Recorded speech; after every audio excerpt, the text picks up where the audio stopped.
অনেকেই আমায় প্রশ্ন করো বিরিয়ানি খেয়েও কি রোগা হওয়া যায়? হ্যাঁ যায়। আজ তারই উত্তর দেব আর শেয়ার করব আজ সারাদিন আমি কি কি খেলাম আমার ওয়েট লস জার্নিতে। সকালে উঠেই খেয়েছি ডিটক্স ওয়াটার, তারপরে দই চিড়ে অল্প একটু বিট লবণ আর আমার হাতের বানানো ওই প্রোটিন পাউডারটা ভালো করে মিক্স করে কিন্তু খেয়ে নিলাম।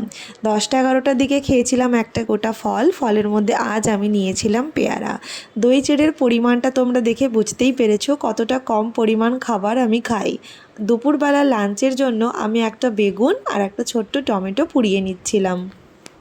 আজ লাঞ্চের মেনুতে আমার ছিল গরম গরম ধোঁয়া ওঠা ভাত, যার পরিমাণটা খুবই অল্প, এর থেকে বেশিও কিন্তু আমি খেতে পারি। আর চিরপরিচিত যেটা না হলে আমার খাওয়া হবে না, সেটা হচ্ছে আম দিয়ে ডাল। আর করেছিলাম ডিমের কারি। ডিমের সাদা অংশটাই শুধু আমি খেয়েছি, ডিমের কুসুম কিন্তু আমি খাইনি। দেখো আজকে লাঞ্চের মেনুতে আমার কিন্তু কোনো রকমের ফ্যাট আর কার্বোহাইড্রেট নেই, সবগুলোই কিন্তু প্রোটিনের উপরেই ডিপেন্ড করছে।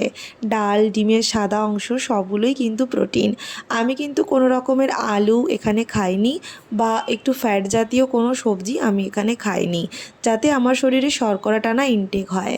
আর কাঁচা পেঁয়াজ, সর্ষের তেল, নুন দিয়ে বেগুনটাকেও ভালো করে মেখে নেব।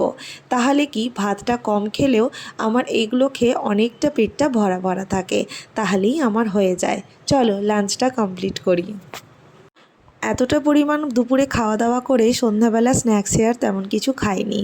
এখন এসছি চা খেতে।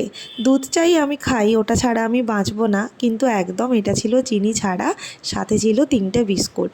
আর রাত্রের ডিনারে আজকে এসছিল বিরিয়ানি, হাজি থেকে চিকেন বিরিয়ানি। গোটা 1 প্লেট বিরিয়ানি আমি আর আমার বর ভাগ করে খেয়েছি। আমি খেয়েছি 20% আর আমার বর খেয়েছে বাকিটা, যাতে কোনো সমস্যাই আমার না হয়।